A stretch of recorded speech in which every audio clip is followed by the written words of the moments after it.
My dear students, welcome to yet another session of Enterprise Management Revision, this time for May 2014. I am Krishnakumar, lecturer from Achievers. Before I actually start the revision proper, I would like to say that we need to spend a little time on how to answer questions, because particularly for enterprise management, we have a situation where we have 7 questions and all essay type, no choice. So I think it's very important that students should spend a little time about on writing style and how to write a proper answer. So I would like to say a few words on that. First of all, I think you need to structure your answer. Many students, from my experience, don't give much attention to the structure of an answer. Say, for example, they just start and they just keep on writing without any paragraphing or without any structuring.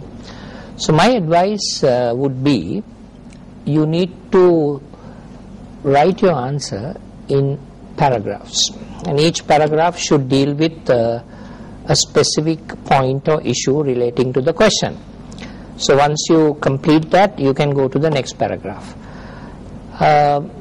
Ideally, of course I can't standardize here, but ideally a paragraph could consist of say about 6 to 7 lines, because that would be a proper paragraph, 6 to 7 lines. And each paragraph you would be dwelling on a particular aspect of the answer. So this is the best way to approach. And you get these 10-mark questions, so in each of these 10-mark questions you'll be writing different paragraphs, each paragraph a specific point, so you will be able to complete your answer for 10 marks in about 5 to 6 paragraphs, hopefully. That is the first thing that I would like to tell you. When you are writing an answer, please remember there is a passage given. You can't just cough out theory. There is a passage, you need to apply your answer to that passage. Now, for example, they may talk about a feasibility question, a feasibility study of a particular project. So you need to relate your answer to the project. Application is very important, because many students fail to apply. I mean, they just read the notes and they just try to reproduce the notes without any specific applying to those passages that are given. The examiner is expecting you to do that. So remember to do that. Take certain situations from the passage and try to include that in your answer, which will carry marks. That is the second issue. The third issue would be is that your time management. Many students mention that they, after the exam they walk out. They tell me that well, the paper was easy, but they didn't have time to complete all questions. So this is a common excuse given. So what you need to do is plan your time management. And the best way to do that, I suppose, is you have to take one full paper and you just do it as if you are doing it under examination conditions. If you do that, very definitely you will be able to get used to writing answers within the stipulated time. It would be a pity, for example, you go for the first time and try to write out these 7 answers and you find that you run out of time, and it would be even worse that if you knew the answer and you were unable to finish it because you ran out of time. So therefore it's important you take one full complete paper and just do it under examination conditions, time it for 3 hours and see how far you can go, because that would give you a yardstick of how much you can write in that 3 hours that's allowed.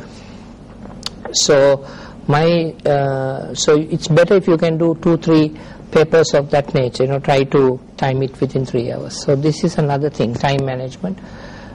Take it very seriously. And another thing that I would like to mention is the verbs. Understand the verb and try to write according to the definition of the verb. Now the verb, like for example, the commonly tested verbs, there are plenty of verbs. The commonly tested verbs, I believe, in EM would be explain, because most of the 10 marks questions it starts with the verb explain, and then of course the other verb is discuss. When I do a couple of questions here in this revision program, I will take up these two verbs, show you how to write an answer. So these are the main things I would like to mention with regard to writing of an answer. Structuring, writing in paragraphs, each paragraph dwelling on an issue, applying to the case or passage. These are very important things to do. So I hope you will take that, and time management of course. With that said, we have effectively 1.5 hours, that is 90 minutes of revision time. So within this 90 minutes it's impossible to cover the entire enterprise management, but I would like to take certain questions, certain important areas. Having said that, please remember, when you go for the exam, you have to revise all areas and go, because if you just do selective reading, you are taking a big risk.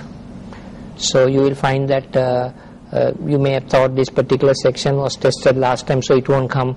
So to your surprise, you will see that the same question has appeared, or another question on the same area has appeared. Now in fact, I think when I just had a look at the last 4 papers, I found that the area on conflict management has been repeated 3 times, 3 consecutive times.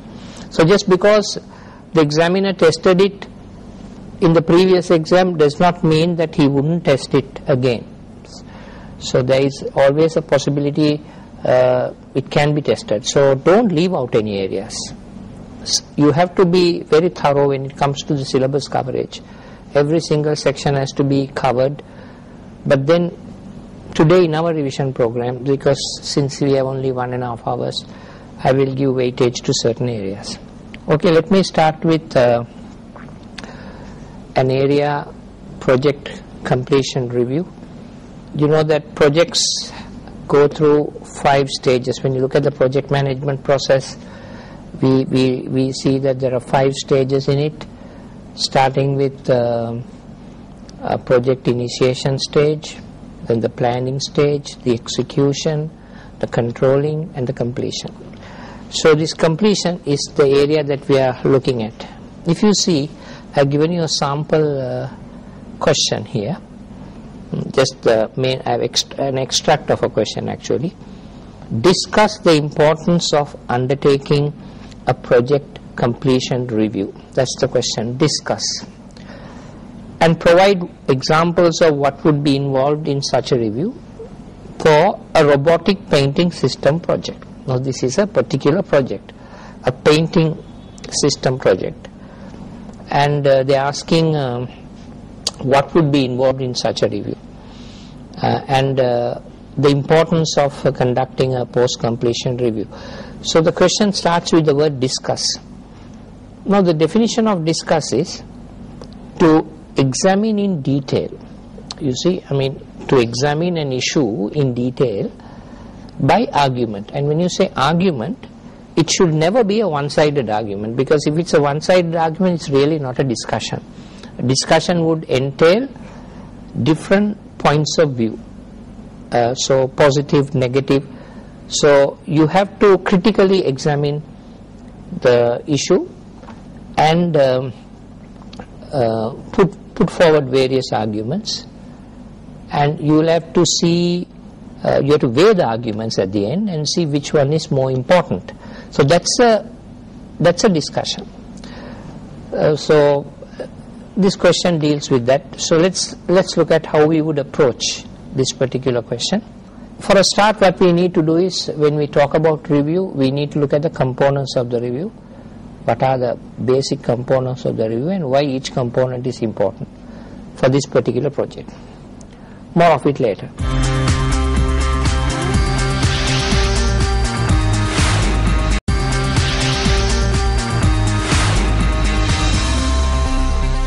Welcome back. As I said, we have to look at the components of this review, and it's important that when we write the components, as much as possible we relate it to the situation in the passage. Now if you take a post-completion review, you will see that this is something that the project manager will have to do with his team members. You can't just sit, you have to discuss this with your team members. And actually you have to also do this review with your customers too. So it's a separate review, one review with your team members and another review with your customer. Now the purpose of the review, now the question asks the purpose of the review. Now the purpose of this review for this robotic painting system project is to discuss, to do a post-mortem of this project, to see what problems the team members experienced and how they resolve these problems and the lessons learned. Now this is very important, because you see, once the project comes to an end, the team members will have to do a review with the project manager to identify whether they did the project in the proper way and what mistakes they did and how they could have avoided these mistakes, because it's a learning exercise really. Because if they don't get this feedback, probably they might carry forward the mistakes they did in this project to another project, to the next project. So the purpose of this review is to improve, identify the mistakes, learn from the mistakes so that you don't carry forward the same mistakes again to the next project. So that is the purpose of this review. And if you don't do this review, the project team members will never learn. They will never learn from the mistakes they made, and they will probably continue to make the mistakes again and again, and it will demotivate them. So before dissolving the team, we need to do a review to identify the strengths and weaknesses of the team members, and it could be the basis for their future training program. So that is the purpose of doing a post-completion review. Then I have also said that we have to do a review with the customer, because after all the customer is very important for us, and we have promised the customer a certain output, and we need to know from the customer himself whether the output that we delivered met his expectations, and if it had not met his expectations, why? Because only he can tell us whether we delivered a good product to him. So that's the reason why we need to do a review with the customer. Customer feedback is very vital. There are three important things in a project. One is the cost, the other one is the time, the other one is quality. So we need to do the project within the budgeted cost, and we need to complete the project within the stipulated time, and of course we need to meet the quality expectations of the customer. Now to ensure that we met the quality expectations, this review will be very useful. So that is the purpose of conducting a post-completion review. And then don't forget, related to the review, I think when we complete the project, we have to also carry out an audit, because the audit is normally done after the project is completed. We can't do it while doing the project. So that's why it's called a post-completion audit. And in this audit, we have to do certain important things. Like, for example, we need to see the extent to which we achieve the quality expectations of the customer and reasons for non-achievement. The reasons for non-achievement is very important, because then only we will be able to avoid the same mistake again. So we need to do that. We need to talk to the customer. The customer will tell us to what extent we achieve the expected quality. Secondly, we need to do a cost variance analysis. That is, we need to see what's the actual cost of the project, and what's the budgeted cost, and what's the cost variance. Was there a cost overrun? Because many projects fail due to cost overruns. So we need to see whether there was a cost overrun and the reasons for the cost overrun. That's very important, because we don't want to make the same mistake again. And then we need to look at the time. how long did we take to complete this project versus the budgeted time, and if there was a time overrun, what are the reasons for this time overrun. So this is also another very important component of the review, the audit really. And then we need to look at overall a summary of what problems we encountered in the project and how did we attempt to solve these problems. Were our solutions the best solutions? Could we have done better? So we need to look at that after the project is completed. And finally, we need to take a look at the project management process itself, the methodology itself, because sometimes the methodology is not perfect. We need to make improvements to the methodology. So if we need to make any improvements, we need to identify what improvements are needed so that we can make those improvements, so that going forward, when we start a brand new project, we would probably use the most suitable project management methodology. So these are the major components of the audit, and I already given you the reasons for the review, why we do this review. And if we don't do this post-completion audit or post-completion reviews, the team members will be demotivated, because they would like to know in what areas where they could improve on. So that feedback is given by the project manager, and so that by participating in the review, there will be considerable improvement. The team members will definitely benefit from this review. So that's the approach to answering this question. If you go back to the question again, you will see they are asking you the importance of undertaking the review and audit, and you can see I have explained to you very clearly why we need to do this, and I have also given you the various components of what is involved in the review and audit. Particularly, remember, this is not a fault finding exercise. Many people think that it's a fault finding exercise. Really not a fault finding exercise. It's an exercise, a very objective exercise, focusing on how to improve performance, how to identify the limitations and how to overcome those limitations. That's the purpose of the review, so that we always look at continuous improvement. That's the objective of this post-completion review. So you may get a question on that. Quite for some time they have not tested on post-completion review. So there is a possibility that they might examine something similar to this. So let's move on from there to another important area. This is on project initiation. And you know, in the project management process, project initiation is the first stage. And you can see I have given you an extract of a very small extract of a question. S company has been awarded a contract for the refurbishment of a local hotel, and the time scale allowed is 30 weeks. So this is just a very brief extract of a question, and they are asking this time not to discuss but to explain to S company the purpose of a project initiation document. Now you see the output from this stage, that is project initiation stage, is this particular document. It's called the project initiation document, and they are asking what should be included in this document, and they are asking you to relate it to this refurbishment project.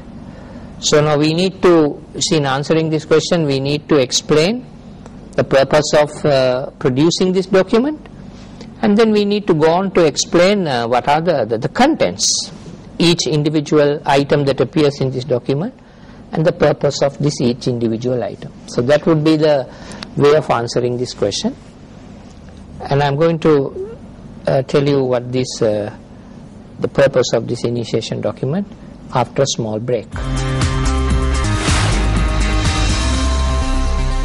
Welcome back. Now the purpose of this document is to define the objectives of this refurbishment project. Objectives mean, why are we doing this? Why are we doing the refurbishment?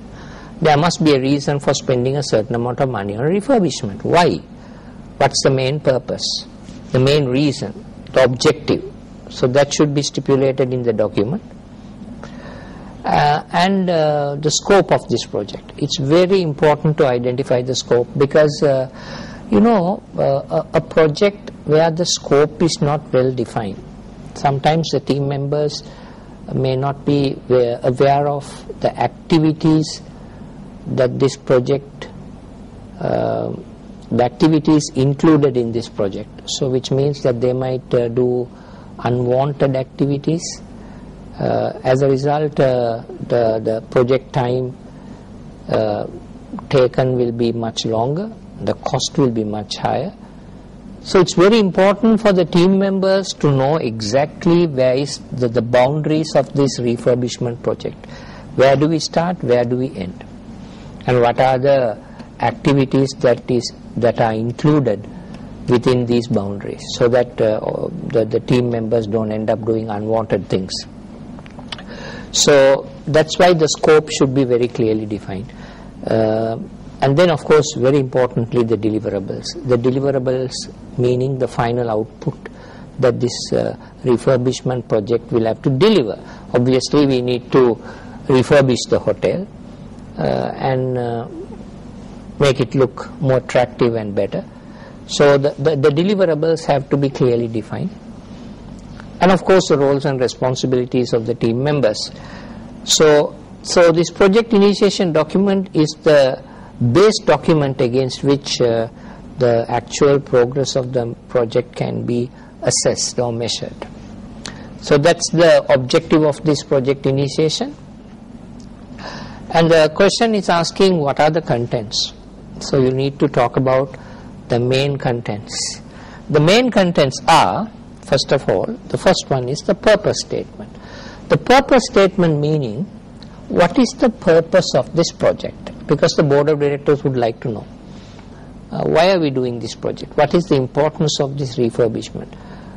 What are the benefits of refurbishment? I mean, will there be an increase in income? Will there be more occupancy? Or is it because our hotel is lagging behind the competitors, so we need to bring it up to the competitors' standards, if not better? So therefore the purpose must be clearly specified, because the board will have to take a final decision based on this, the purpose of this project. And then, of course, as I told you before, the scope. The scope needs to be very clearly defined.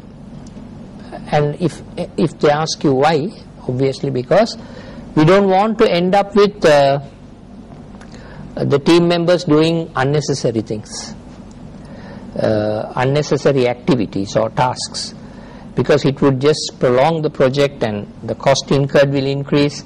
So the boundaries will have to be clearly stipulated. The tasks and activities within those boundaries have to be specifically stated, so to prevent what is called scope creep.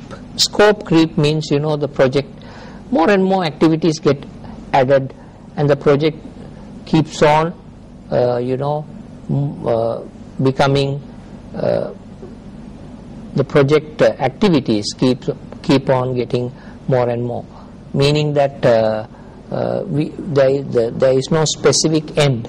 We keep on extending. That is called scope creep.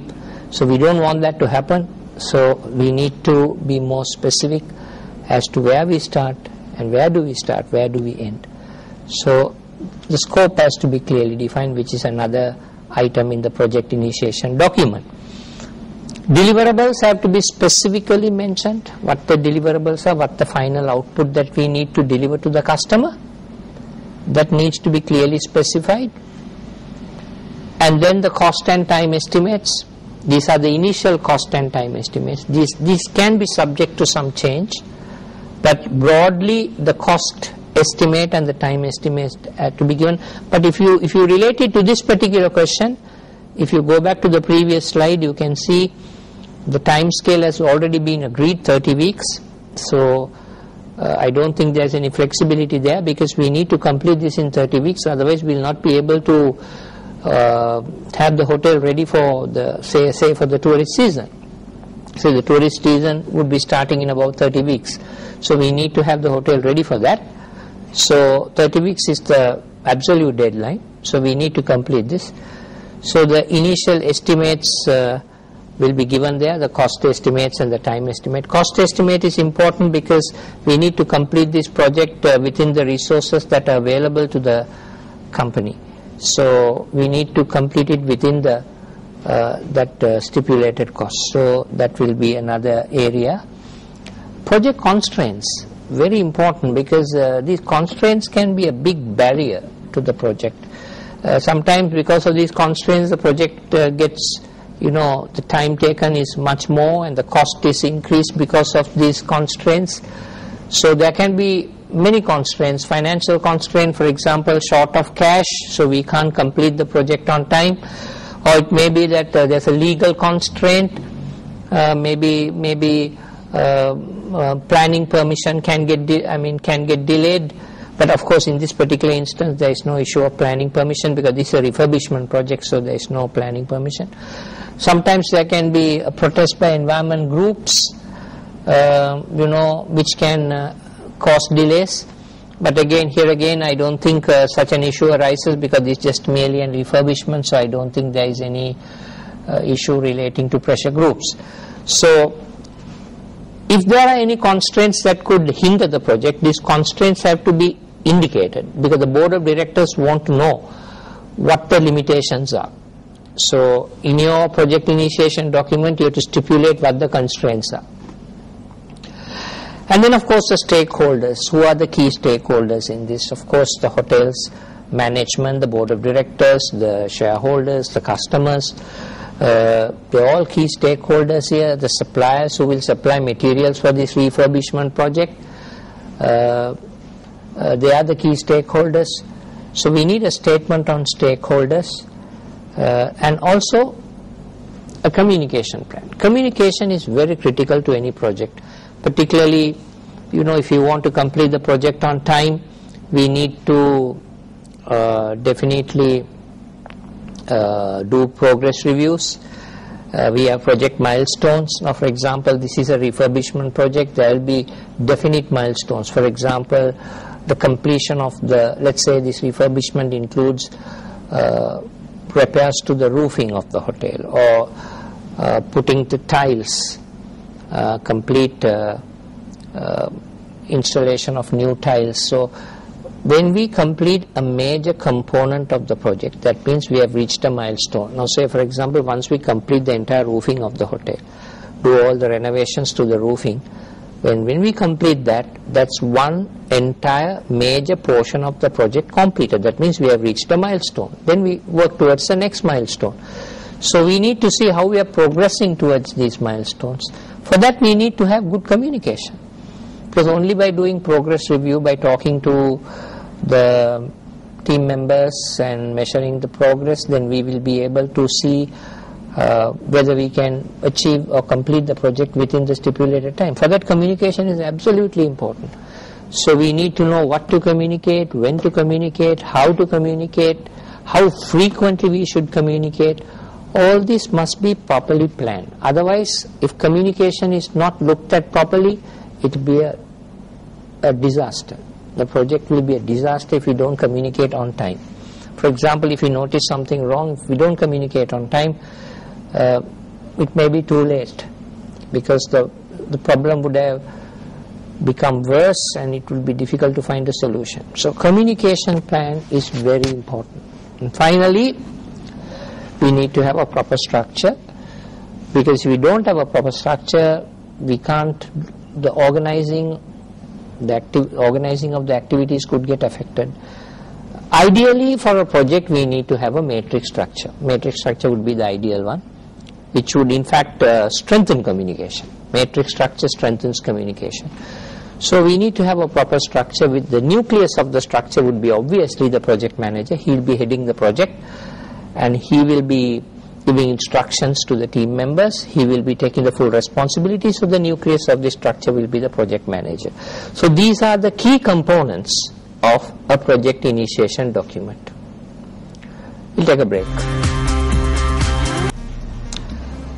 Another area that where the examiner is very emphasizes in almost every exam is ethics, and ethics is a subject that comes in topic that comes at all levels: operational level, management level, strategic level, and then top CIMA. So you can get a question on ethics because it's an area included in enterprise management. Now, if you look at this small extract that I have given here on the screen, you will see that ethics can be a key driver of profit and competitiveness. In particular, what a company can do to develop itself as an ethical organization. What a company can do, please note that, what a company can do to develop itself as an ethical organization and build its reputation as a leading ethical company. The question is what a company can do to develop itself as an ethical organization. So you will have to highlight the key things that a company is expected to do in order to develop itself as a ethical business. In answering this question, I would start with giving a brief definition of what is ethics. Ethics actually, it involves making the right decision between what is considered right and what is viewed as wrong. It's purely subjective, because what I consider as right might not be for another person, or what I consider as wrong might not be for another person. So it's purely subjective matter. You see, you have to understand there is a difference between legal and ethics. Legal, of course, it's not subjective at all, because what is lawful and what is unlawful, we have a clear prescription of that. So there is no, ignorance of the law is no excuse. So you are expected to know what is lawful and what is unlawful. But when it comes to ethics, we cannot specifically say this is ethical or unethical, because it's always a subjective matter. What we consider as unethical might be quite ethical to another person. So therefore it's purely subjective matter. And when we look at ethics, we look at ethics at two levels. One is at the organizational level, the other one is at the individual level. If you look at the organizational level, we look at the organizational behavior. That is, the organization should behave in such a way that its activities are considered ethical. Now, say for example, if an organization does business with a supplier who employs child labor, obviously it's doing something that is unethical, because it's doing business with an organization which is employing child labor.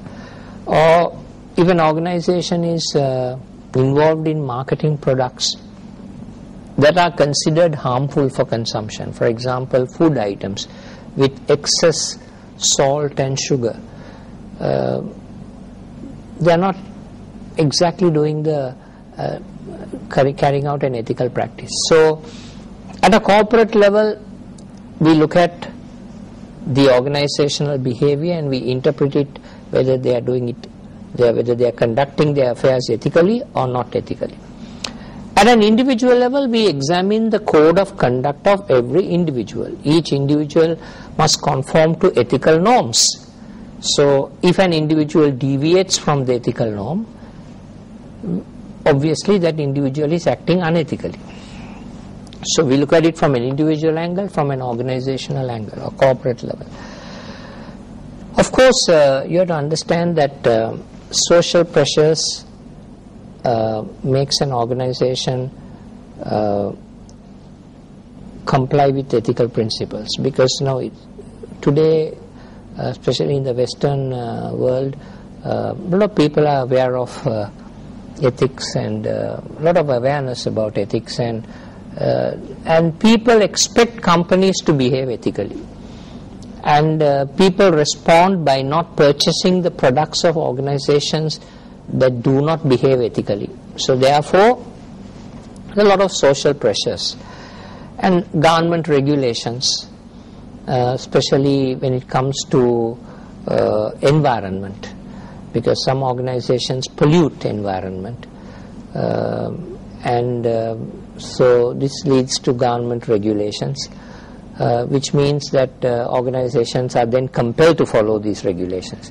So in response to social pressures and government regulations, organizations are compelled to do their business ethically. Moving on, you can see how this organization can develop an ethical framework is. There are two approaches to this. One approach is called the compliance approach, where the idea is that all employees are expected to comply with ethical guidelines, and if they fail to do it, there will be some penalty or some sanctions imposed on them. So it's like eradication of unethical behavior. So that's the compliance approach. It's not a really a good approach, because sometimes if you apply sanctions, employees could react negatively. There could be some demotivation. So therefore the compliance approach may not be the best approach. The integrity based approach obviously is a much better method, because here in the integrity based approach what we do is we are more proactive.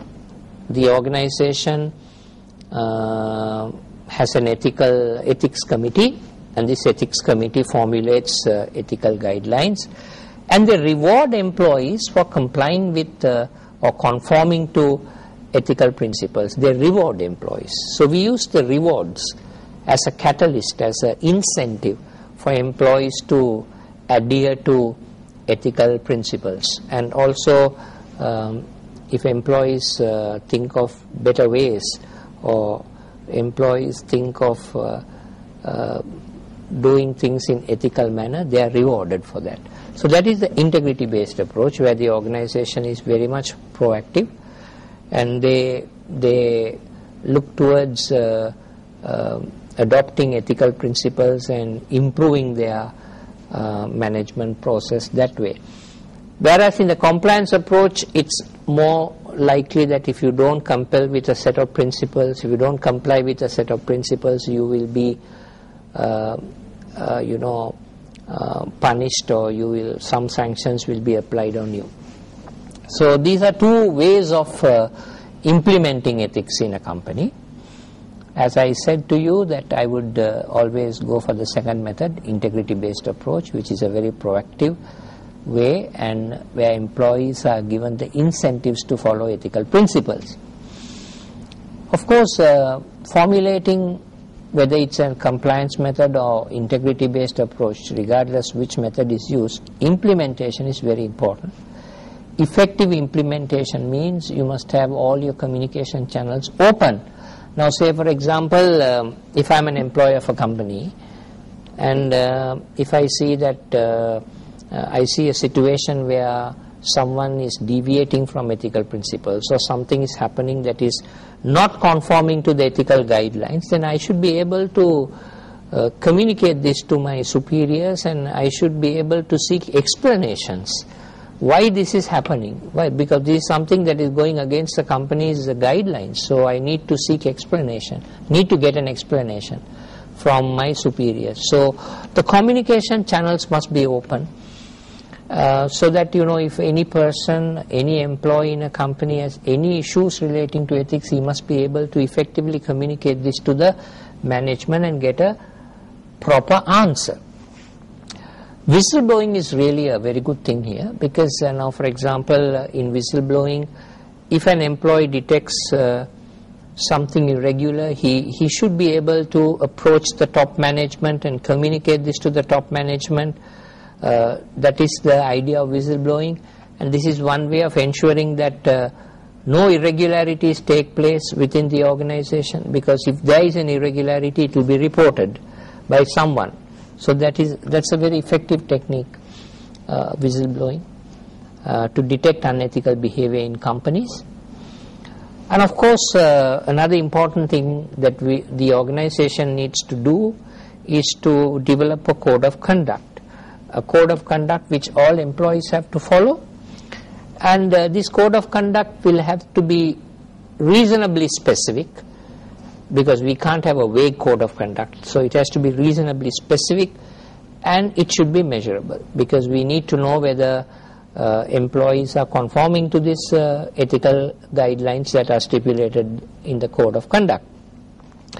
And clear guidelines must be given as to what constitutes an ethical behavior. For example, you see, with regard to, say, a purchasing department accepting gifts from suppliers.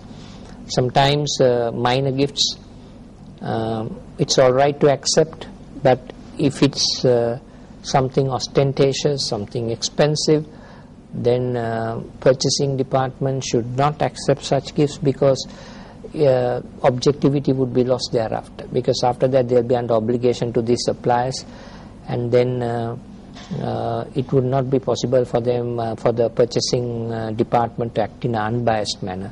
So the guidelines of this nature must be very clearly given, because without these guidelines you can't expect employees to know how they should behave. So if you want to implement ethics properly, clear guidelines needs to be given. And always if any employee is in doubt as to what he should do, he should obtain explanations from the ethics committee or the ethics officer or someone, maybe a superior, so that he or she knows exactly what to do. So code of conduct is absolutely important. And going to the next area in ethics, if you see, another point that you can write for this question is most organizations are linked to professional bodies. Now, say for example, like CIMA has its own professional guidelines on ethics. So definitely the employees have to, in that situation, follow the professional code of ethics. Now, in the finance department, employees may be guided by the CIMA code of ethics. Every profession has its own code of ethics, whether it's accountancy or engineering or medicine. Each profession has its code of ethics. So employees who belong to that profession must apply that professional code of ethics. So that's another way of implementing ethics in a business organization. And finally, to end this question, end this answer, you can talk about the way of handling ethical issues. Now, if you look at Richard Daft, he has identified 4 ways of handling ethical issues, which is called obstructive, defensive, accommodative, proactive. If you look at the obstructive, actually you continue to deny responsibility. Now, so do something, say something unethical happens in a company, you keep denying responsibility, and you try to challenge the authorities and say that what you are doing is right. You deny responsibility. I don't think that's the way to go about a wrong way of handling ethical issues. Defensive means where you are trying to you admit to minor errors on your part, but the reason why you admit to minor errors is you want to deflect attention from the major flaws, the major issues. So you admit to minor flaws, minor errors, so as to draw attention away from the major issues that you are faced with. It's also not a very proper way of handling ethical issues. It's a very defensive tactic. We have the accommodative, where you accept responsibility, but this time you accept responsibility under external pressure, because maybe the government pressure or the pressure groups are putting pressure on you, because you feel that if you don't accept responsibility, there will be further regulations and further constraints imposed upon you. So therefore you try to accept responsibility, which is called the accommodative approach. But the best approach that this organization should follow is proactive approach. Take the lead, set an example.